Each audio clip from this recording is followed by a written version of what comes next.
Hi everyone, this is me Nidhi Gupta, your English coach. बच्चों, आज की क्लास हम लोग स्टार्ट कर रहे हैं और आज कवर करने वाले हैं क्लास 9th का चैप्टर नंबर 3। चैप्टर का नाम है ईश्वरन द स्टोरी टेलर। कौन है ईश्वरन? एक स्टोरी टेलर है, बेसिकली कुक है, बाय प्रोफेशन एक कुक है, लेकिन स्टोरीज बहुत अच्छी अच्छी सुनाता है। किसको सुनाता है? अपने ओनर को सुनाता है। तो इसका ओनर है महेंद्रा, जिसको ये स्टोरीज सुनाता रहता है, कभी गोस्ट की, कभी सुपरनैचुरल, कभी ब्रेवरी की। तो ऐसी स्टोरीज को सुन के जो महेंद्रा है वो भी बहुत ज़्यादा इन्जॉय करता है ईश्वरन की स्टोरीज। अब इस चैप्टर के अंदर ऐसा क्या ईश्वरन ने सुनाया है या ऐसी कौन सी स्टोरी की हम लोग बात करने वाले हैं, ये आपको पता चलेगा जब हम चैप्टर को शुरू करेंगे। तो चलिए चैप्टर की शुरुआत करते हैं। तो ईश्वरन द स्टोरी टेलर हमारा चैप्टर का नाम है। इनको R.K. लक्ष्मण ने लिखा है, ठीक है। इंडियन राइटर है, इंडियन स्टोरी है, नाम से ही आपको पता चल गया होगा। ईश्वरन, महेंद्रा, थर्ड कैरेक्टर भी होता है, उसका नाम महेश है, जिसका बहुत ज़्यादा रोल नहीं है चैप्टर के अंदर। वो कहीं विजिबल भी नहीं है, बस एक जगह उसका नाम in the first line of the chapter आता है। तो उसके बारे में हमको ज़्यादा डिटेलिंग नहीं करनी है। ईश्वरन कौन है? Iswaran was Mahendra's cook. जैसा कि मैंने आपको इंट्रोडक्शन में बताया, ईश्वरन एक स्टोरी टेलर है, स्टोरीज बहुत अच्छी अच्छी सुनाता है। महेंद्र नाम के एक लड़के का कुक है, उसके लिए खाना बनाता है। हमारा जो नेक्स्ट कैरेक्टर है वो है महेंद्र। ऑलरेडी ये कौन है? महेंद्र इज़ अ बैचलर, शादी नहीं हुई है। बैचलर का मतलब होता है the man who has not yet married, okay. Junior supervisor है किसी फर्म में, तो बेसिकली इसकी जॉब प्रोफाइल आपको बताई गई है, जूनियर सुपरवाइज़र है, ठीक है। तो अभी ये जो महेंद्र है ये किसी काम से कहीं पर पोस्टेड है, किसी जगह पर, लोकेलिटी पर पोस्टेड है, और इसके साथ में जहाँ जहाँ इसकी पोस्टिंग होती है वहाँ वहाँ ईश्वरन जाता है, इसका कुक। और इसी वजह से दोनों की जो बॉन्डिंग है वो बहुत अच्छी है, और यहीं पर हम स्टोरीज़ के बारे में बात करेंगे। तो before you read the chapter, अगर आप अपनी बुक खोलेंगे एनसीईआरटी की, तो आपको ये लाइनें पढ़ने को मिलेंगी जहाँ लिखा हुआ है, one night Mahindra woke up from his sleep and saw a dark cloudy form. तो एक रात की बात है, महेंद्रा सो रहा था, लेकिन सोते सोते उसकी आँख खुली, सामने उसने देखा तो उसको क्या दिखाई दिया? डार्क कलर का क्लाउडी, बादल जैसा एक फॉर्म, एक शेप दिखाई दी। क्या था? ही broke out into a cold sweat. Broke out is tension में आपकी जो एक्सप्रेशंस हैं वो एकदम से शॉकिंग हो सकते हैं। So he broke out in a cold sweat, पसीना पसीना हो गया। Was it a ghost? क्या ये गोस्ट था जो उसने देखा, या जस्ट एक फिगमेंट ऑफ हिज इमेजिनेशन थी? मतलब कि एक उसके माइंड से बस ऐसे ही कहते हैं ना, तुम्हारे दिल का वहम है, माइंड का वहम है और कुछ नहीं है। सो वो क्या था, उसी के बारे में पूरा चैप्टर हम लोग पढ़ने वाले हैं। अब देखो, इंट्रोडक्शन तो मैंने आपको बताया महेंद्रा एंड ईश्वरन के बारे में, लेकिन जब स्टोरी की पहली लाइन आप पढ़ते हैं तो लिखा है the story was narrated to Ganesha by a young man. मतलब कि यहाँ एक नया पर्सन हमको इंट्रोड्यूस करा दिया जाता है जिसका नाम है गणेशा। कौन है गणेशा? सो बेसिकली चैप्टर में इसके बारे में कुछ नहीं पता है, लेकिन राइटर ने ही अपने प्रोलॉग में इसके बारे में थोड़ा आइडिया दिया हुआ है हमको कि जो गणेशा है वो एक तरीके से राइटर है, जर्नलिस्ट है। वो स्टोरी लिख रहा है एक इंडियन सर्वेंट्स के ऊपर, सर्वेंट्स इन इंडिया नाम से एक बुक लिख रहा है। तो वो सर्वेंट्स के बारे में जानना चाहते हैं कि डिफरेंट डिफरेंट पार्ट्स में सर्वेंट्स का बिहेवियर कैसा होता है, and how do they behave, how do they work, है ना, या ओनर्स की सर्वेंट्स के साथ में कैसी बॉन्डिंग रहती है। तो इसके लिए वो सारे ऐसे लोगों से मिल रहा है जो सर्वेंट्स को रखे हुए हैं, जिन्होंने अपने सर्वेंट्स के साथ काम किया, रखा हुआ है उनको साथ में अपने। ऐसे में महेंद्रा, ऑफकोर्स हमको पता ही है, अपने कुक के साथ रहता है, तो उसके पास एक सर्वेंट है। तो महेंद्र के पास गणेश आया और महेंद्र से पूछता है एग्जैक्टली आप मुझे बताइए ईश्वरन, या आपका जो कुक है या जो आपका सर्वेंट है उसके बारे में कुछ। वहाँ पर ये सारी स्टोरी जो आप इस चैप्टर के अंदर पढ़ रहे हैं वो सब कुछ महेंद्र गणेश को बता रहा है कि मेरे साथ में ऐसा प्रीवियस एक्सपीरियंस अपने कुक का रहा है। I hope this is all clear और ये आपको कंफ्यूजिंग नहीं लग रहा है। तो एक बार और हम लोग क्लियर कर लेते हैं। हमारे पास में 3 कैरेक्टर्स हैं, ठीक है। एक बार और मैं आपको क्लियरली बता देती हूँ, इस वाले ही लाइन पे मैं आपको बता देती हूँ यहाँ पर। तो यहाँ पर हमारे पास में 3 कैरेक्टर हैं। एक का नाम तो गणेशा है, वो मैं लिख लेती हूँ। अब ये जो गणेशा है बच्चों, ये एक तरीके से कौन है? राइटर है। ये आया है किसके पास? गणेशा राइटर आया है किसके पास? महेंद्र के पास, ये बोलने के लिए कि क्या आपके पास में भी कोई सर्वेंट था? महेंद्र ने बोला हाँ मेरे पास में है, ईश्वरन नाम से। तो अब क्योंकि ये जो गणेशा है ये एक स्टोरी लिख रहा है, बुक लिख रहा है सर्वेंट्स इन इंडिया के नाम से, जिसके अंदर ये इंडियन सर्वेंट्स के बारे में बातें कर रहा है या उनके बारे में एक रिसर्च कर रहा है।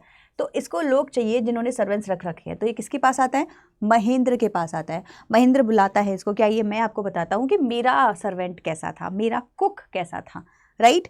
अब चैप्टर के अंदर जो भी स्टोरीज आप पढ़ेंगे, गोस्ट की, इसकी उसकी, वो सब कुछ आपको महेंद्र के नज़रों से, इसके नरेशन से पढ़ने को मिलेगी, जो गणेश सुन रहा है। तो एक्चुअली अगर देखा जाए तो हम सब जो रीडर है वो हमारा, अभी हम गणेश की तरह बिहेव करेंगे, क्योंकि गणेश बस सुन रहा है सारी चीज़ें और महेंद्र बता रहा है। I hope this is clear. अब हम लोग चैप्टर की शुरुआत करते हैं। लाइन पहली थी, the story was narrated to Ganesha by a young man Mahendra by his name. ठीक है, तो गणेशा को ये सारी जो स्टोरी हैं वो सुनाई गई महेंद्र के थ्रू। कहते हैं ना, मेरा सर्वेंट तो ऐसे बोलता था। अब पता है वो ना एक बार मुझे ऐसी स्टोरी सुना रहा था, एक बार की बात है, वो पता है ऐसे कर रहा था, उसका जो नेचर है ना वो ऐसा था। तो बेसिकली इस तरीके से वो नरेट कर रहा है सारी चीज़ें गणेशा को। ठीक, अब आप गणेशा को बिल्कुल भूल जाएंगे, क्योंकि बस यही लाइन है जो गणेश के लिए है।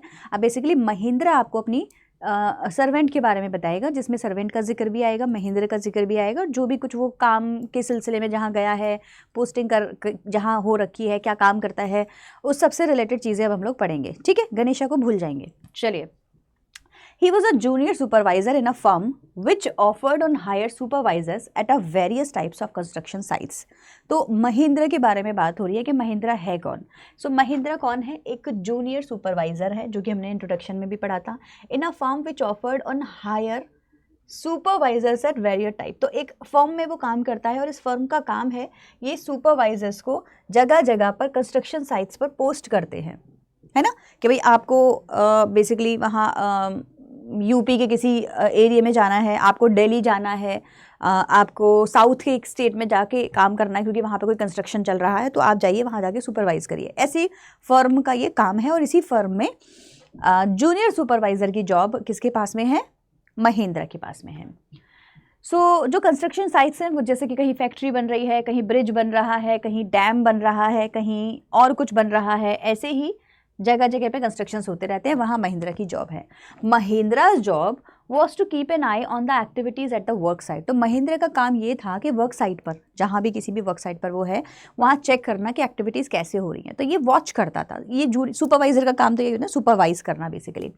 ही had to keep moving from place to place every now and then as ordered by his head office. तो उसके हेड ऑफिस से जो भी ऑर्डर आता था कि भाई आपको आज आगरा जाना है, आपको आज दिल्ली जाना है, आपको आज चेन्नई जाना है, आपको आज मुंबई जाना है, आपको आज हैदराबाद जाना है, तो ये अपना पोजीशन जो है वो चेंज करता रहता था। ठीक है।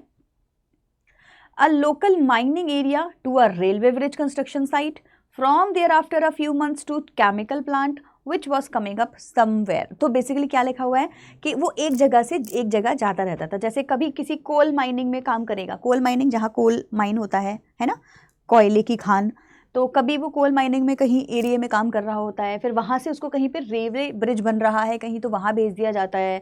फिर वहाँ से कहीं पर कुछ महीनों बाद कोई केमिकल फैक्ट्री बन रही होती है, कोई प्लांट लग रहा होता है केमिकल का, तो उसको वहाँ भेज दिया जाता है। सो बेसिकली महिंद्रा की जो पोजीशन है वो चेंज होती रहती है, मतलब जगह जो है वो चेंज होती रहती है, जहाँ भी कंस्ट्रक्शन हो रहा है वहीं उसको भेज दिया जाता है। अभी तक हमने महिंद्रा के बारे में पढ़ा है कि वो कौन है, क्या करता है, और आगे भी आने वाले 2 स्लाइड्स में आप महिंद्रा के बारे में ही और ज़्यादा नॉलेज गेन करेंगे। He was a bachelor, शादी नहीं हुई है। His needs were simple and he was able to adjust himself to all kinds of odd conditions. Odd conditions कैसी हो गई? एक ऐसी कंडीशन जो थोड़ी odd है, मतलब आप कंफर्टेबल फील नहीं करेंगे शायद, जैसे एकदम से बारिश आ जाना, राइट, या आपको कहीं ऐसी जगह पे भेज दिया जाए, मान लीजिए जहाँ दूर दूर तक कोई ग्रोसरी की शॉप नहीं है, कोई एंटरटेनमेंट का साधन नहीं है, कहते हैं ना एकदम बहुत ही इनफर्टाइल एरिया में भेज दिया जाए। अब वहाँ जाके आपको कैसे एडजस्ट करना है, वो आपके लिए ऑड कंडीशंस हो गई, है ना। अच्छी कंडीशंस में तो हर कोई रह लेता है, लेकिन ऐसी जगह पे जहाँ कुछ भी है नहीं, कोई एक्सेसिबिलिटीज़ नहीं है, तो उनको ऑड कंडीशंस आप बोल सकते हैं। तो महिंद्रा के लिए बोला जा रहा है कि उसकी नीड्स बहुत सिंपल हैं। सिंपल से मतलब अभी सुबह का खाना, दोपहर का खाना, रात का खाना, दैट्स इट। उसको और कोई ज़्यादा लग्जरीज नहीं चाहिए, तो सिंपल नीड्स हैं। And he was able to adjust himself. कहाँ भी कहीं भी चला जाता है वो एडजस्ट कर लेता है। अब एडजस्ट क्यों कर लेता है? क्योंकि भाई वो बचपन से उसने यही किया है ना। बचपन से मेरा मतलब है जब से उसकी जॉब शुरू हुई है उसने यही किया है, जहाँ भी उसको भेज दिया वहीं जाके एडजस्ट हो गया। Whether it was ill equipped circuit house, मतलब इल इक्विप्ड मतलब एक ऐसा हाउस जिसके अंदर कुछ भी इक्विपमेंट नहीं है, मतलब कुछ भी अलाउ है नहीं, बस एक मटका, एक पानी का जग और छोटा मोटा चूल्हा वूल्हा से खाना बन गया, बस वहाँ पे भी वो रह लेगा। और make shift canvas tent in the middle of a stone carry. तो बेसिकली चाहे तो कोई छोटा मोटा घर हो वहाँ भी रह लेगा, या फिर कोई एक टेंट बना हो मतलब कि कैनवास का, कैनवास क्या होता है ना, मोटा कपड़ा होता है, तो चाहे कोई कैनवास का माइन के आसपास कोई टेंट बनाओ वहाँ भी रह लेगा। मेक शिफ्ट इज टेम्परेरी, तोड़ा बनाया है ना, टेंट नहीं लगा देते हैं, तो इस बार ना इसको कोई टेंट ही मिला हुआ था रहने के लिए, तो चाहे छोटा मोटा घर हो चाहे एक टेंट हो, कहीं भी रहने को दे दो, जो महिंद्रा है वो वहीं रह लेता है, राइट। सो देखो इन सब के जो डिफ़िकल्ट मीनिंग्स हैं, अगर आपको कोई भी डिफ़िकल्ट वर्ड लगता है तो यहाँ पर लिखा हुआ है, ठीक। बाकी कुछ और होगा तो मैं आपको एक्सप्लेन करती जाऊँगी। फॉर एग्जांपल इल इक्विप्ड, मतलब जो बहुत ज़्यादा फैंसी जगह ना हो, बहुत ज़्यादा फैसिलिटीज़ ना हो। इल मतलब एक नेगेटिव वर्ड हो गया, इक्विप्ड मतलब सामान होना, सो इल इक्विप्ड में कम सामान होना, ठीक है। और अब मेकशिफ्ट मतलब टेम्परेरी, कैनवास का कोई टेंट हो, इन the middle of stone query, stone की जो माइंस होती हैं उनके बीच में कहीं एक टेंट लगा के रहना हो, वहाँ भी रह लेगा। But one asset he had was his cook, लेकिन उसके पास एक चीज़ बड़ी अच्छी थी। बंदा पता है कुछ भी कर लेगा, लेकिन खाना खाने के लिए तो बस एक कोई होना चाहिए जो हमें टाइम से खिला दे। तो इसके पास एक चीज़ लकीली बहुत अच्छी थी, वो था इसका कुक, नाम था उसका ईश्वरन। तो जहाँ भी महिंद्रा जाता था इसके साथ साथ ईश्वरन द कुक साथ में चलता था, ठीक है। So the cook was quite attached to Mahindra and followed him uncomplainingly wherever he was posted. Complain नहीं करनी है, अरे सर क्या आप तो बार बार जगह चेंज करते रहते हो, नहीं, जहाँ भी महिंद्रा जाता था वहाँ उसके पीछे पीछे ईश्वरन चल देता था। अब तक हम महिंद्रा के बारे में पढ़ रहे थे, अब देखो ईश्वरन की स्टोरी शुरू हो जाएगी। ही कुक्ड फॉर महिंद्रा, वो महिंद्रा के लिए खाना बनाता था, वॉश्ड हिज क्लोथ्स, उसके लिए कपड़े धोता था, and chatted away with his master at night. और रात को जब महिंद्रा अपने ऑफिस से आता था तो उससे बातें बनाता था। चैट करना, चैटिंग, जैसे हम लोग फ़ोन में चैटिंग करते हैं उसको कहते हैं चैट करना, तो बातें करना वो भी चैटिंग होती है। He could weave out endless stories, weaving बनाना, क्या नई नई कहानियाँ कुकअप करना, नई नई कहानियाँ इन्वेंट करना, endless stories and anecdotes on various subjects. तो बात हो हर किसी टॉपिक पर। मान लीजिए आपने उसको बोला, अरे पता है हमारे ना, मैं रास्ते में मुझे आज एलिफेंट दिखा, अब एलिफेंट के ऊपर वो एक स्टोरी सुना देगा। अरे सर मैं बताता हूँ, एक बार क्या हुआ था ना, हमने एक एलिफेंट देखा था हमारे गाँव में। फिर आपने मान लीजिए उसको बोला कि आज तो गाँव में पानी का टैंक आया, अरे सर मैं आपको बताता हूँ, एक बार ना हमारे गांव में पानी का टैंक आया था। मतलब बेसिकली उसके पास एंडलेस स्टोरीज हैं हर सब्जेक्ट के ऊपर। Anecdote is basically her subject के ऊपर कुछ ना कुछ स्टोरी उसको सुनाने के लिए उसके पास होती है। क्लियर हो गया? सारे वर्ड्स डिफिकल्ट जैसा कि मैंने आपको बताया यहाँ लिखे हुए हैं। किसी भी वर्ड का मीनिंग अगर आपको नहीं आता है, आप साइड में जो ये ग्रीन कलर है इसमें देखेंगे, इसमें नहीं मिलेगा तो मैं आपको अलग से बता दूंगी। बट आई होप अभी तक का सब कुछ आपको क्लियरली समझ आ रहा होगा। आगे बढ़ते हैं नेक्स्ट पैराग्राफ में। तो ईश्वरन की बात हो गई है ना, अभी ईश्वरन के बारे में और देखते हैं कि उसको और क्या क्या आता है। बड़ा ही मैजिकल बंदा है, मतलब कि कुक तो बहुत अच्छा है ही है, इसके साथ साथ खाना बनाने के लिए जो जो चीज़ें चाहिए, इंग्रेडिएंट्स चाहिए, सब्ज़ी चाहिए, कहीं से भी उठा लाएगा, ढूंढ लाएगा और बना देगा। तो ऐसा बंदा किसको नहीं चाहिए। तो ईश्वरन एक अच्छा स्टोरी टेलर है, एक अच्छा कुक है और एक अच्छा मैनेजमेंट करने वाला मैनेजमेंट अच्छा करता है। हर चीज़ इसको मिल जाती है कहीं ना कहीं से। चैप्टर में आपको ये चीज़ दिखाई देगी। देखो क्या लिखा हुआ है। Iswaran also had an amazing capacity to produce vegetables and cooking ingredients. तो ईश्वरन की कैपेसिटी बड़ी बढ़िया थी, किस चीज़ की, वेजिटेबल प्रोड्यूस करने की। अब कैसा बनाता नहीं था, कहीं से भी ढूंढ लाता था। एंड कुकिंग इंग्रेडिएंट्स, जो भी कुछ चाहिए, seemingly out of nowhere in the middle of a desolated landscape with no shops visible for miles around. एक ऐसा डिजोलेटेड, बेसिकली ऐसा जगह जहाँ कोई आसपास आपको दिखाई नहीं, आइसोलेटेड, डिजोलेटेड है ना, ऐसा एरिया जहाँ पे आपको कोई दूर दूर तक दिखाई ना दे, माइल्स एंड माइल्स तक कुछ भी विजिबल नहीं होता था, कोई शॉप नहीं होती थी। पता नहीं कहाँ से वो खाना बनाने के लिए उसको जो जो इंग्रेडिएंट्स चाहिए, इलायची, चीनी, काली मिर्च, दाल, चीनी, जो भी उसको कुछ चाहिए होता था वो कहीं ना कहीं से प्रोड्यूस कर लाता था और बढ़िया से बढ़िया डिश बना के दे देता था। क्या करता था हमें नहीं पता। So he would miraculously conjure up. Conjure is a magical word, magic के चीज़ें इकट्ठे करना है ना, मैजिक से। अब मैजिक इज़ लाइक किसी की बहुत अच्छी ये आई थिंक, मतलब ये आप इसको मिरेकल भी बोल सकते हैं, ये किसी की स्किल भी बोल सकते हैं कि भाई कोई इतना स्किलफुल है कि वो ढूंढ ढांड के कहीं ना कहीं से अरेंजमेंट कर ही लेता है। So he would conjure up the most delicious dishes made with fresh vegetables within an hour of arrival at the zinc sheet shelter. Zinc sheet is zinc की जो शीट ऊपर लगी होती है ना, आपने देखा होगा, मतलब बेसिकली जो हम लोग शेल्टर बनाते हैं, कहीं भी जाके टेंट लगा दिया, शेल्टर बना लिया at the new work place. तो ऐसा मतलब यहाँ लिखा हुआ है कि मान लीजिए महिंद्रा की कहीं पोस्टिंग हुई और उसको एक छोटा सा एक टीन का घर दे दिया, वहाँ जाते ही 1 घंटे के अंदर ईश्वरन खाना बना देगा। अब कहाँ से वेजिटेबल ला रहा है, कहाँ से इंग्रेडिएंट्स ला रहा है हमें नहीं पता, बट वो बेस्ट फूड, डिलीशियस फूड बना के दे देता था within an hour. Clear हो गया। Mahendra would be up early in the morning and leave for work after breakfast. तो महेंद्र क्या करता था, use to up early in the morning, morning में उठ जाता था, ब्रेकफास्ट करता था, ऑफिस के लिए निकल जाता था, carrying some prepared food with him, और साथ में लंच जैसे लेके जाते हैं तो खाना ले जाता था। मीनवाइल ईश्वरन घर पे क्या करेगा, ईश्वरन वो टाइडी अप द शेड, सफाई करेगा घर की, वॉश द क्लोथ्स, घर कपड़े साफ करेगा, and have a leisurely bath, बढ़िया से नहाएगा, buckets and pouring several buckets of water over his head, सर पे पानी डाल डाल के नहाता रहेगा, muttering a prayer all the while, और सारे काम करते हुए वो एक प्रेयर बोलता है, जो भी उसके गॉड होंगे, गॉडेस होंगी, जिनको भी वो चैंडिंग करना चाहता है उसकी प्रेयर भी बोलता रहता है। I hope this is all clear, कोई डाउट नहीं है इस स्लाइड में। चलिए, it would be lunch time by then, सारा सफाई करते करते नहा के लंच टाइम हो जाएगा। After eating he would read for a while before dosing of, तो फिर उसकी नींद का टाइम हो जाएगा, क्योंकि ईश्वरन जो महेंद्र है वो तो शाम को वापस आएगा, तो ईश्वरन पूरे दिन क्या करेगा, यही सफाई करता रहेगा। फिर सोने का टाइम होने से पहले वो रीड करेगा। क्या रीड करता था, बुक्स।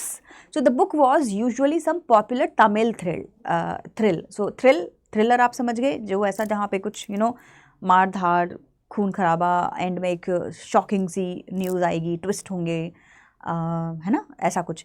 तो थ्रिलर वो पढ़ा करता था। तो उसकी जो यूजुअली पढ़ने का तरीका था वो तमिल बुक्स का था। Running to 100 of pages, 100 pages की बुक्स हुआ करती थी, वो पढ़ता रहता, नॉवेल जिसको हम लोग बोलते हैं ना। It's imaginative description and narrative flourished would hold Iswaran in thrall. तो बेसिकली यहाँ लिखा हुआ है कि इस लाइन से आप ये समझ सकते हैं कि जो ईश्वरन है वो थ्रिलर पढ़ने का उसको शौक़ है, तमिल लैंग्वेज में थ्रिलर बुक्स पढ़ने का शौक़ है। तो जब वो ऐसी एडवेंचरस स्टोरीज़ पढ़ता है तो उसका जो नरेशन है ना वो भी बड़ा अच्छा हो गया। नरेशन मतलब स्टोरी बोलने का तरीका, जैसे हमने स्टोरी टेलर उसको बोला है ना, तो अब ईश्वरन स्टोरी बोलता जो है ना वो भी बड़ा इंटरेस्टिंग तरीके से बोलता है, क्योंकि वही वो चीज़ें पढ़ रहा है, वैसे ही उसके बोलने के तरीके में भी आ गया है। सो यहाँ पे लिखा हुआ है कि उसकी जो इमेजिनेटिव डिस्क्रिप्शंस होंगे, मतलब जो भी डिस्क्रिप्शन वो देगा। डिस्क्रिप्शन का क्या मतलब हो गया, मान लीजिए मुझे कोई फॉरेस्ट के बारे में आपको कुछ कहानी सुनानी है, तो मैं सिंपली फॉरेस्ट नहीं बोलूँगी, मैं बोलूँगी एक डार्क सा फॉरेस्ट था, वहाँ पे इतने लंबे लंबे ट्रीज़ दिखाई दे रहे थे, ऐसा लग रहा था मानो जैसे कोई कुछ डिफरेंट सा कुछ भी, मतलब डिस्क्रिप्शन में आप बोल सकते हैं। देन आप साइड जाओ तो साइड में वहाँ पे एक हट थी, देखने में ऐसे लग रहा था जैसे कोई बैरन लैंड हो, कोई ऐसा पुरानी हवेली टाइप से, और वहाँ पे एक जगह लाइट जलती थी, उसके जस्ट पीछे एक पीपल का पेड़ था। तो बेसिकली जब मैं ऐसा कर रही हूँ ना, तो मैं एक डिस्क्रिप्शन बनाने की कोशिश कर रही हूँ, है ना, आपको समझाने की कोशिश कर रही हूँ कि सीन कैसा था, इमेजिन करो। तो अभी ये जो इमेजिनेशन डिस्क्रिप्शन का जो तरीका था वो ईश्वरन का बहुत अच्छा था। So it's imaginative description and narrative flourishes. So narrative मतलब बोलने का तरीका, जैसे बोलने में जो एक टोन होती है ना, आपका जो टेम्पो होता है, बेसिकली जब मैं बोल रही हूँ तो मेरी जो वॉइस मॉड्यूल हो रही है, ऐसा डार्क एरिया था, तो ऐसा बोलने का तरीका, इसको नरेशन भी बोलेंगे। सो उसकी नैरेटिव करने की तरीका और डिस्क्रिप्शन का जो तरीका था वो बड़ा अच्छा था, कि जब भी it's imaginative description and narrative flourished would hold Iswaran in thrall. तो जो बुक जब वो पढ़ता था, तो यहाँ पे लिखा ना बुक का जो तरीका था पढ़ने का, बुक जो थी वो बहुत ही ज़्यादा ईश्वरन को कैच कर ले, उसकी अटेंशन ऐसे कैच कर लेती थी कि ईश्वरन छोड़ ही नहीं पाता था, पढ़ता रहता था, एंड तक पढ़ता रहता था। और इसी तरीके से फिर जब ईश्वरन महेंद्रा को स्टोरी सुनाता था, तो उसके सामने भी ऐसे ही उसी चीज़ को बार बार रिपीट करना या उस तरीके से बोलना कि वो बहुत ही एन्चेंटिंग लगे, right. So his own description were greatly influenced by the Tamil authors that he red. तो मैंने बताया ना आपको कि उसके बोलने का तरीका भी बिल्कुल तमिल ऑथर्स के जैसा ही हो गया था, जैसे वो बुक्स में लिखते थे बिल्कुल वैसा ही ईश्वरन महेंद्रा को स्टोरी में सुनाता था। When he was narrating even the smallest of incidents, चाहे वो छोटा सा कोई इंसिडेंट सुना रहा है, smallest of incident, he would try to work in suspense, लेकिन उसमें भी वो क्या करेगा, सस्पेंस बनाएगा एंड तक। कुछ लोगों की आदत होती है, कोई भी इंसिडेंट अगर हम बताते हैं ना तो सिंपल नहीं बताते, उसको इतना बड़ा चढ़ा कर बोलते हैं राही का पहाड़ बनाना, ऐसे बताते हैं कि वो एंड तक ऐसा सुनता रहे बंदा, सस्पेंस के साथ उसका एंड हो। एग्जाम्पल भी दिया है, देखो for example, so almost Tamil authors he read, when he was narrating even a smallest of incident, he would try to work in suspense and a surprising ending into the account. For example, instead of saying that he had come across an uprooted tree on the highway. तो जैसा यहाँ पे एक example दिया है बच्चों कि मान लीजिए एक सेकेंड, जस्ट एक second.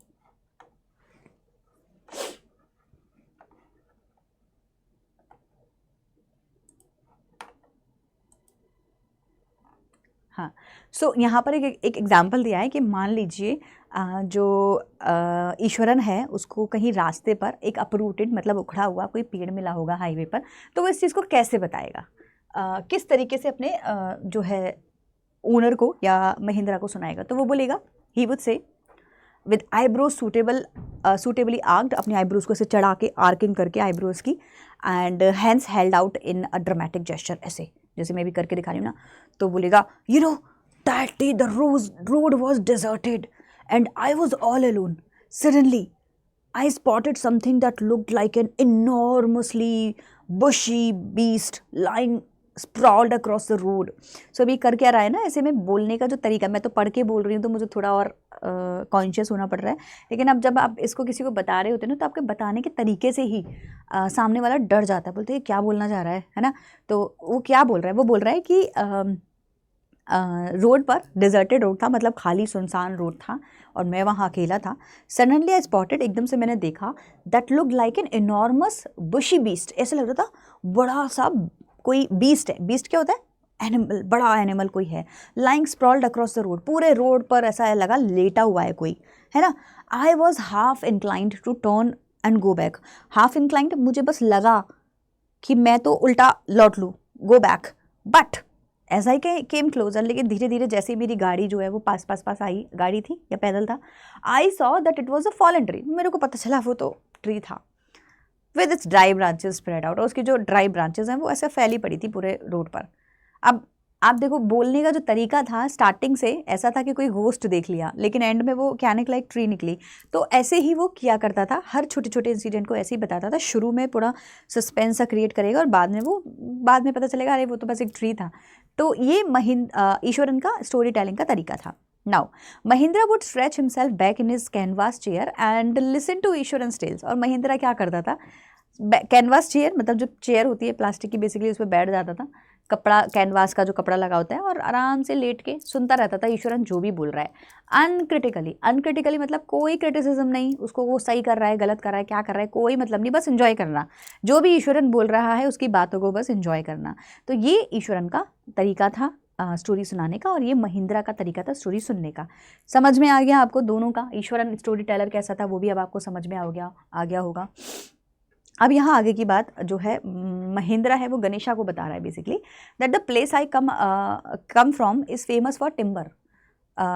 Eswaran would begin, okay, तो यहाँ पर बेसिकली अभी हो क्या रहा है, ईश्वरन अपनी स्टोरी सुना रहा है महिंद्रा को कि मैं कहाँ से आया हूँ, मैं क्या करता हूँ, ऐसे करके कुछ बता रहा है, ठीक है। तो बोलेगा the place I come from, मैं जहाँ से आता हूँ sir, is the place is famous for timber, ये टिम्बर के लिए फेमस है। अब देखो अभी वो जो हाथी वाली बात हुई थी ना, अभी जो पेड़ वाली बात हुई थी ना, पेड़ लटका पड़ा था और उसकी ब्रांचेस फैले, तो वहाँ से अब वो लकड़ी के ऊपर आ गया। अब लकड़ी से एक स्टोरी सुनाएगा टिम्बर वाली, देखो सुनो पूरी story. So the place I come from is famous for timber, ये टिम्बर के लिए जो जगह है वो बहुत ज़्यादा फेमस है, जहाँ पे कमर्शियल पर्पसेस से क्या बनाया जाता है, वुड कटता है, जैसे वुड से फिर चेयर बनेगी, सोफ़ा बनेगा, अलमीरा बनेगी, जो भी कुछ बनेगा, ठीक है। So there is a richly wooden forest all around, वहाँ पे ना फॉरेस्ट है वुड का, मतलब पेड़ ही पेड़ बहुत सारे हैं, बहुत दूर दूर तक आपको पेड़ दिखाई देंगे। The logs are hauled on the lorries by elephant. तो क्या करते हैं कि लॉग क्या होता है, बड़ा सा जो तना होता है ना, आपको पता होगा, तने काट काट के लॉग्स बना लिए जाते हैं पेड़ों के। सो पेड़ों के लॉग्स का क्या करेंगे, एलिफेंट के ऊपर रखेंगे और उनको वो लॉरी तक मतलब किसी कैरियर तक लेकर जाएंगे और वहाँ से फिर उनको ट्रांसपोर्ट कर दिया जाएगा। So they are huge well fed beast, और जो एलिफेंट है तो इसीलिए वो कैसे बहुत बड़े बड़े वेल फेड बीस्ट हैं। When they turn wild, even the most experienced mohoth is not able to control them. और जब वो वाइल्ड हो जाते हैं ना एनिमल, आपको पता है ये जंगली हाथी जो होता है वो कैसा वाइल्ड हो जाता है, उसको कंट्रोल नहीं कर सकते क्योंकि वो खुद ही इतना विशाल काय एकदम बीस्ट होता है। तो कोई भी नॉर्मल एक्सपीरियंस्ड मोहत भी होगा, महावत जिसको, जो हाथियों को कंट्रोल करता है, वो भी उसको कंट्रोल नहीं कर पाता sir. After this prologue Iswaran would launch into an elaborative anecdote, anecdote मतलब जो उसके साथ में एक स्टोरी सुनाएगा वो, अब उसकी बात कर रहे हैं, इन्वॉल्विंग एन एलिफेंट। तो पहले तो उसने प्रोलॉग बताया, प्रोलॉग का मतलब होता है इंट्रोडक्शन। तो पहले तो उसने बोला सर आपको पता है मैं एक टिम्बर की जगह पे काम करता था, वहाँ पे लॉग्स बनते थे और हाथियों के ऊपर रख के उनको लॉरीज तक ट्रांसपोर्ट किया जाता था। तो बेसिकली ये काम था जहाँ मैं करता था, और कभी कभी वो हाथी है ना वो पागल हो जाते थे, तो जो बड़े से बड़ा मौत होता था ना वो भी संभाल नहीं पाता था सर। आप ये स्टोरी होगी, मतलब इंट्रोडक्शन हो गया, अब स्टोरी शुरू होगी। आप बोलिएगा सर एक बार की बात है, तो स्टोरी क्या थी, one day a tusker escaped from the timber yard. तो टिम्बर यार्ड जहाँ पे काम चल रहा था, वहाँ की जो फैक्ट्री साइड थी, वहाँ से एक टस्कर मतलब वाइल्ड हाथी भाग गया, है ना, and begin to roam around, और इधर उधर भागने लगा, स्टैम्पिंग जोर जोर से बशेस के ऊपर, पेड़ों के ऊपर, झाड़ियों के ऊपर स्टैम्प, पैरों को जोर जोर से मारने लगा। टीयरिंग अप वाइल्ड क्रीपर जो बेल है, पत्ते हैं, फूल हैं, सबको तोड़ने लगा, फाड़ने लगा, उखाड़ने लगा, क्योंकि जंगली हो गया था तो वो कुछ भी हरकतें कर रहा था। ब्रेकिंग ब्रांचेस एट विल, तो जहाँ भी उसको पेड़ की ब्रांचेस दिख रही हैं उनको तोड़ दे रहा है, तो उसने मतलब तहस नहस करना एरिया शुरू कर दिया था। You know sir how an elephant behaves when it goes mad, आपको तो पता ही है ना, जब आदमी नहीं सॉरी एनिमल पागल हो जाता है तो कैसे बिहेव करता है, तो वो बिल्कुल वैसे ही सर बिहेव कर रहा था। Ishuran would get so caught up in the excitement of his story, of his own story, that he would get up from the floor and jump about, stumping his feet in emulations of the mad elephant. Emulation का मतलब होता है copy करना, है ना, copy करना, imitate करना। तो बता रहे हैं कि ईश्वरन जब स्टोरी सुनाता था, तो देखो एक तो बोलने का तरीका हो गया, एक हाथों का तरीका हो गया, और ईश्वरन क्या करता था, वो खुद की स्टोरीज में इतनी ज़्यादा एक्साइटेड हो जाता था दैट वो खड़े होके बिल्कुल एक्ट करके दिखा रहा है कि किस तरीके से जो एलिफेंट है वो स्टैम्प कर रहा था।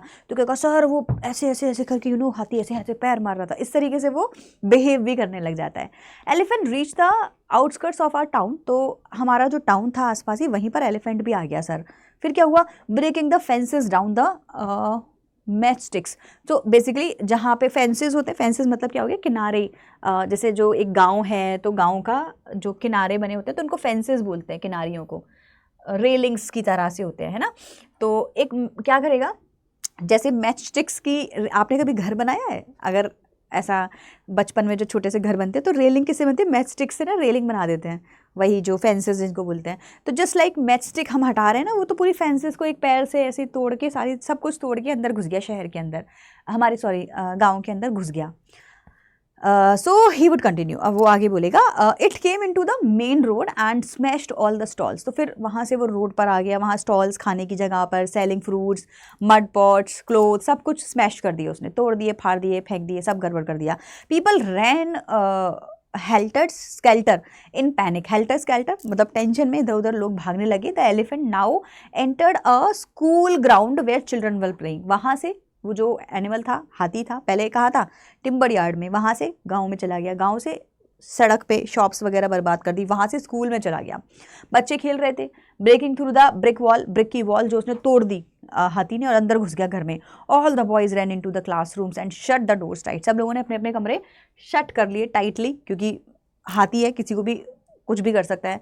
The beast granted and wandered about, beast animal, हाथी की बात हो रही है, उसने ग्रंट किया, जोर से आवाज़ करी, चिंघाड़ा, एंड वॉन्डर्ड अबाउट, इधर उधर भटकने लगा। Pulling out the football goal post, football के एरिया के पास चला गया। Tearing down the volleyball net, volleyball का स्कूल में होते हैं ना सारे नेट वेट सब, वो भी तोड़ दिया। Kicking and flattening the drum kept for water, पानी के लिए जो ड्रम रखा हुआ था उसको भी किक किया, फ्लैटन कर दिया, मतलब उसको भी बेकार कर दिया, है ना। एंड अपरूटिंग द श्रब्स, और वहाँ पे जितनी भी झाड़ियाँ थी उनको भी अपरूट, तोड़ने लगा।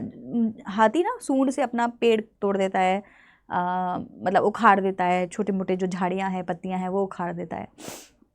सो पूरा जो सीन है वो बहुत ही ज़्यादा टेंशन भरा बच्चों हो रखा है। Meanwhile all the teachers had climbed up to the terrace of the school building. From there they helplessly watched the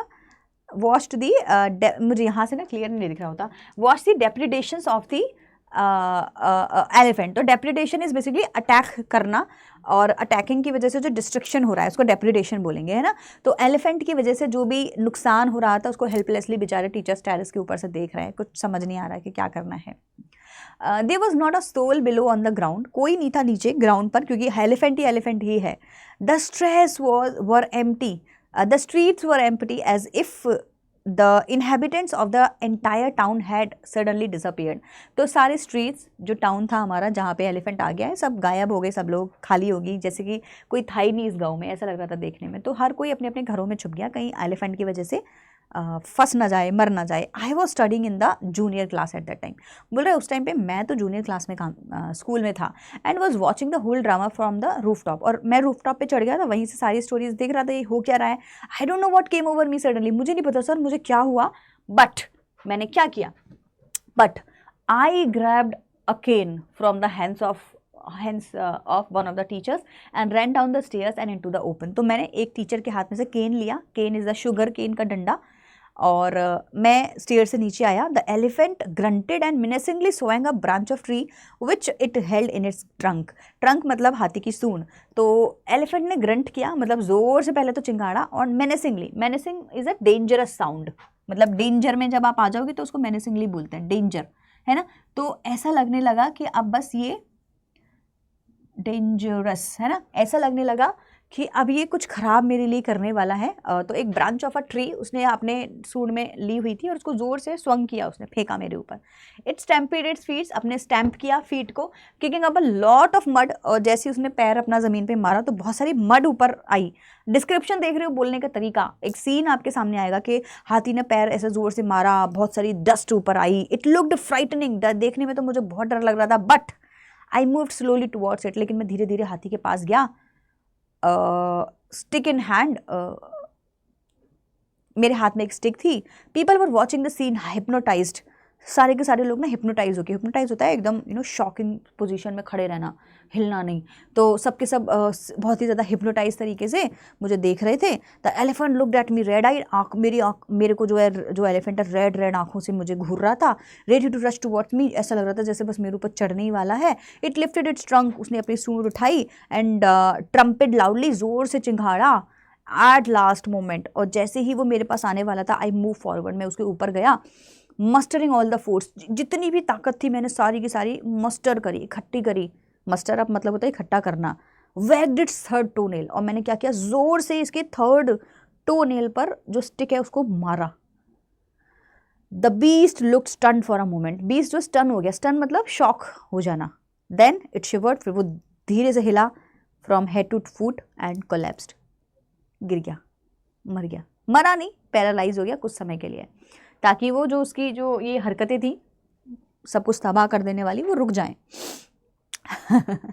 देखिए आपने पूरी स्टोरी, ईश्वरन ऐसे स्टोरी सुनाता था। At this point Eswaran would leave the story unfinished. अभी क्या करेगा ईश्वरन, स्टोरी सुनाते सुनाते अपनी स्टोरी को छोड़ देगा, बोलेगा सर मैं अभी वापस आता हूँ, गैस पे खाना चढ़ा के आता हूँ, फिर आके सुनाऊंगा। So and get up mumbling, mumbling मतलब बोलना, क्या बोल रहा है, I will be back after lighting the gas and warning of the dinner. तो मैं खाना गर्म करके वापस आऊँगा और फिर मैं आपको बाकी की स्टोरी सुनाऊंगा। इतना बोल के चला जाएगा। Mahindra who had been listening this rapt attention would be left hanging where he returned। तो अभी बेसिकली महिंद्रा का दिमाग में यही चलता रहेगा, कब वापस आएगा, फिर कब उसको कंप्लीट करेगा। So rapt attention is very attentive way से, बहुत ही इंटॉक्सिकेट होकर, मतलब आपको कुछ और समझ ही नहीं आ रहा, अब आप कुछ सोच ही नहीं रहे, आपको बस इतना पता है, फैसिनेटेड हो आपको बस इतना पता है कि मुझे स्टोरी पूरी कंप्लीट सुननी है चाहे जो हो जाए। So he would be hanging, wait करता रहेगा। व्हेन ही रिटर्न, जब ईश्वरन वापस आएगा, Iswaran would not pick up the thread of the story right away. तो आने के बाद ना ईश्वरन खुद नहीं बोलेगा स्टोरी क्या थी, would not pick up the thread, मतलब कि स्टोरी को कंटिन्यू नहीं, एक होता है ना मैं वापस आ गया तो हाँ सर हम कहाँ थे मैं सुनाता हूँ, नहीं, और कुछ बातें करने लगेगा। फिर महिंद्रा को उसको याद दिलाना होगा, Mahindra would have to remind him that the conclusion was pending. फिर महिंद्रा बोलेगा अरे वो बताओ क्या हुआ उसके बाद में। तो ये ईश्वरन का स्टोरी टेलिंग का तरीका था, आदमी में, सामने वाले रीडर में या लिसनर में ना एक इंटरेस्ट जगा के रखता है कि तब तक वो ना बोलेगा, ईश्वरन अपनी स्टोरी को कंप्लीट नहीं करेगा। फिर ईश्वरन से पूछा भाई बता क्या हुआ बाद में। Well veterinary doctor was summoned, एक डॉक्टर को बुलाया था जो एनिमल का डॉक्टर होता है, टू रिवाइव द एनिमल। तो रिवाइव कर दिया उसने वापस, एनिमल सही हो गया, अपने यार्ड में काम करने चला गया। उस दिन बस जंगली हो गया था, इसी वजह से ये सब हुआ। Iswaran would shrug casually, Iswaran उसकी बात को सुनेगा, ओके ठीक है। 2 days later it was led away by its mahout to the jungle. तो बाद में ईश्वरन ने बताया कि बाद में उसके जो मोह था, मतलब उसका जो महावत था, उसको जंगल में छोड़ दिया और सब नॉर्मल हो गया। तो ईश्वरन बोलेगा ओके, महेंद्र बोलेगा ओके, मतलब स्टोरी खत्म। Well how did you manage to do it Iswaran? तो अभी महेंद्र ने पूछा तुमने कैसे किया, वो जो थर्ड टू नील पे तुम जो मारने वाली बात कर रहे हो, कैसे किया? How did you bring down the beast? तो it has something to do with the Japanese art sir, मतलब कुछ एक ना जापानीज आर्ट होती है, पता नहीं इसको कराटे जुजुत्सु क्या बोलते हैं, आई डोंट नो, बट कुछ तो है। I had read it about in school in somewhere, मतलब कहीं ना कहीं मैंने इसको पढ़ा था। Temporary paralyses the nervous system, you see. तो ये आपका नर्वस सिस्टम कुछ समय के लिए पैरालाइज कर देता है, और वही मैंने उसके संग किया, वो कुछ टाइम के लिए नॉर्मल हो गया था। Not a day passed without Eswaran recounting some stories packed with adventure, horror and suspense. तो जैसे एक स्टोरी आज सुनाई, ऐसे ही रोज़ कोई ना कोई स्टोरी जो ईश्वरन है वो महिंद्रा को सुनाता था। तो लिखा हुआ है कि एक सिंगल डे भी ऐसा पास नहीं होता था जिस दिन महिंद्रा को कोई ऐसी स्टोरी सुनने को ना मिलती हो जिसमें एडवेंचर है, थ्रिल है, सस्पेंस है। ईश्वरन की आदत थी।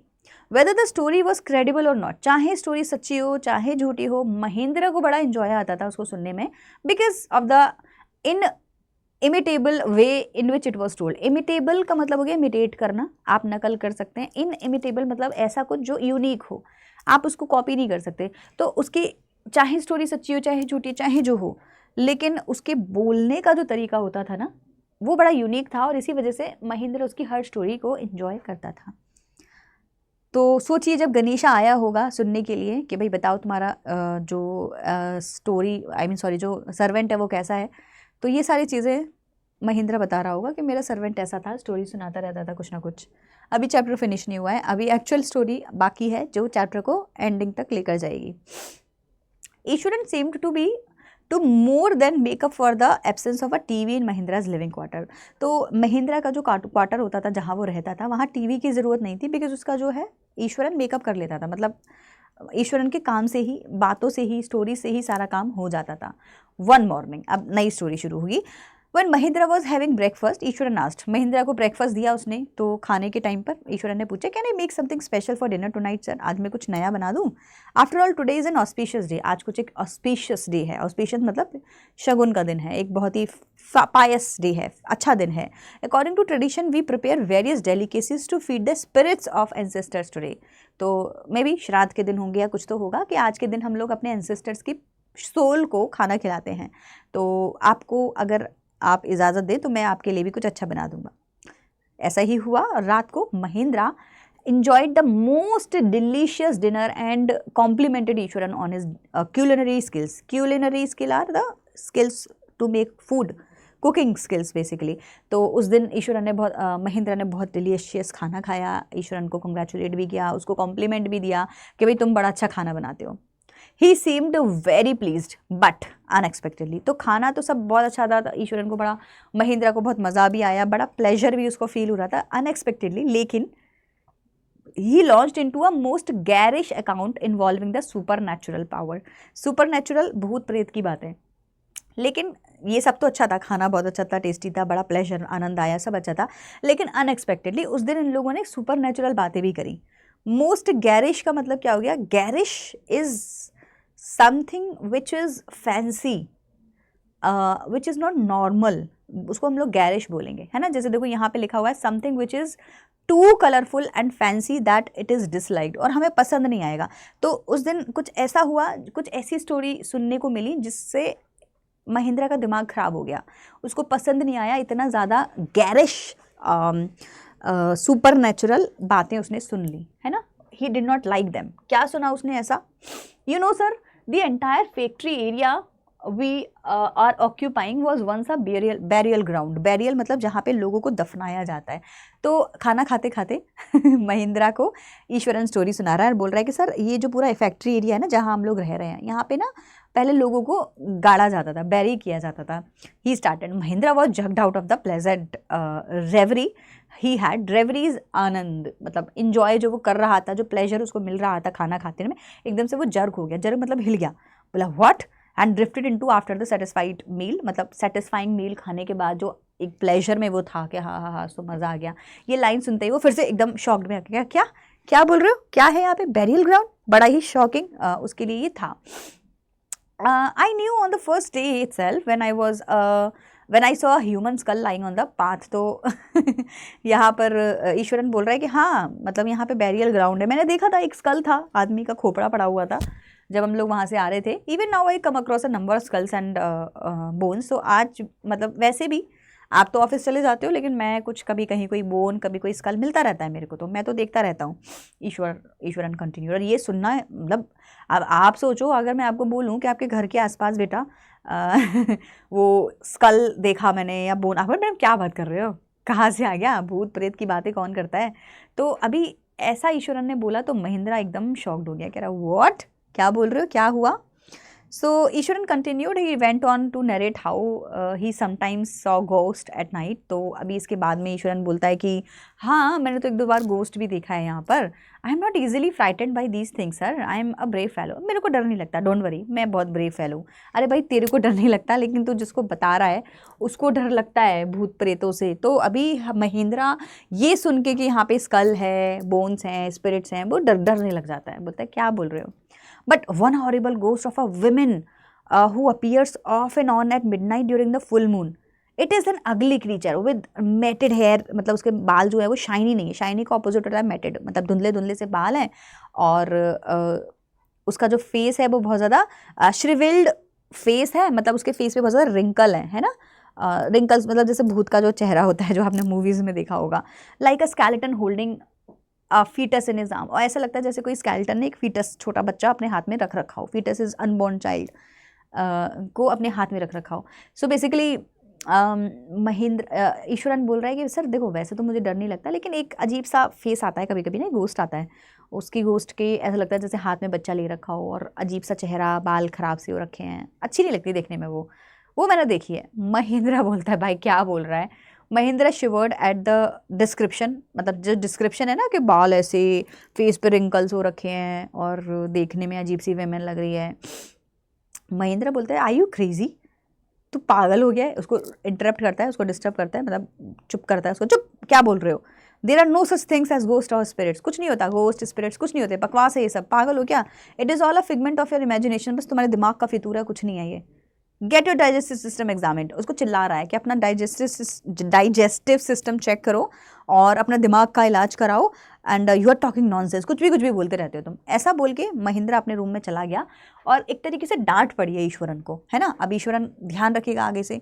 सो he left the room and retired for the night, सोने के लिए चला गया, expecting Iswaran to sulk for a couple of days. उसने सोचा चलो आप कुछ दिनों के लिए ईश्वरन चुप रहेगा, ये फालतू की बातें नहीं करेगा। But the next morning he was surprise to find the cook as cheerful as talkative as clever as ever. तो उसने देखा कि ईश्वरन तो रोज़ की तरह जैसे खुश रहता है, चीयरफुल रहता है, टॉकेटिव है, वैसे ही बातें बना रहा है।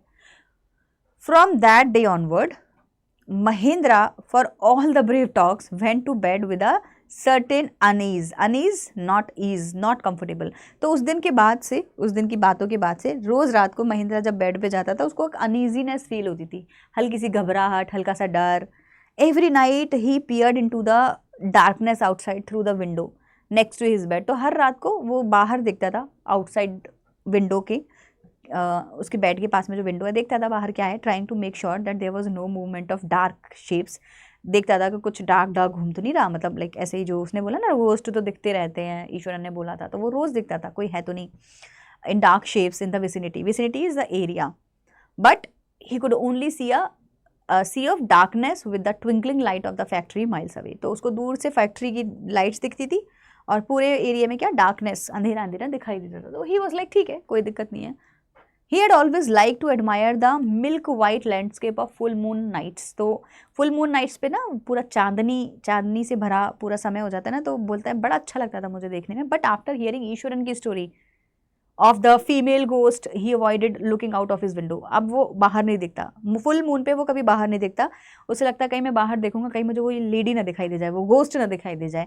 So he won't see outside now of his window all together when the moon was full one night. लेकिन एक रात की बात है, Mahindra was woken up from his sleep by a low moan close to his window.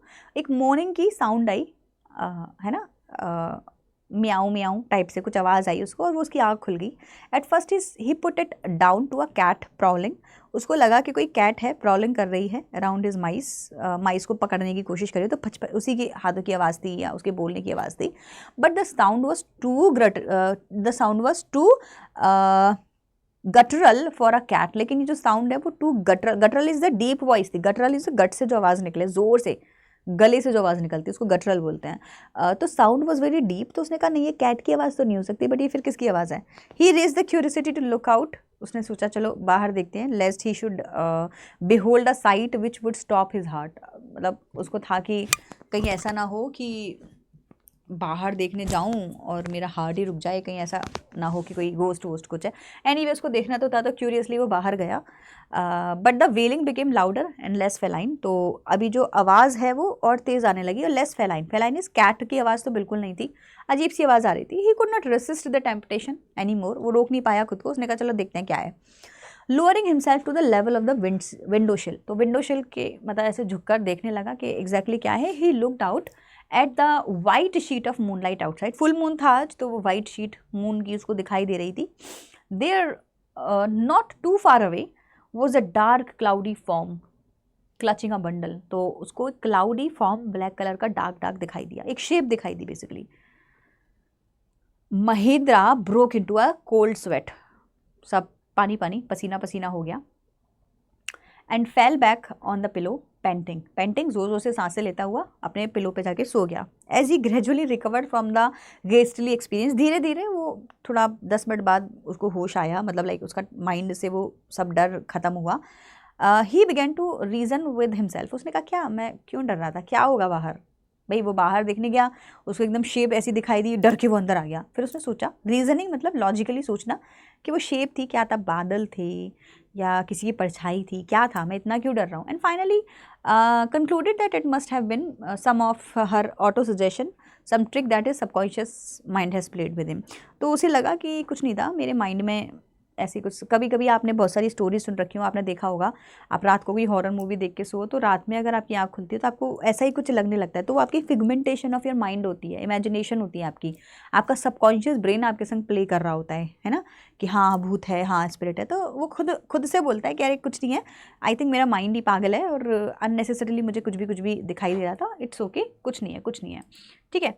तो ऐसे करके महेंद्र जो है वो वापस से चला जाता है सोने के लिए।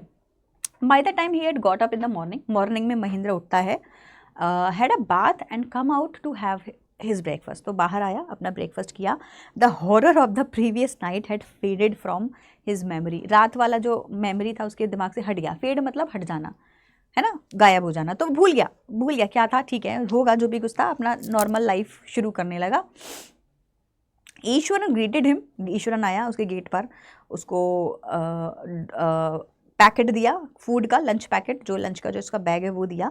जस्ट एज महेंद्र वो स्टेपिंग आउट, और जैसे ही महेंद्र घर के बाहर निकल रहा था, Eshwaran grinned and said, Eshwaran ने ग्रिन किया, ही हंसा और बोला, sir remember the other day when I was telling you about that female ghost with a foetus in his arm. मैंने आपको बोला था ना एक लेडी है, उसके हाथ में फीटस होता है, भूत जैसा दिखती है।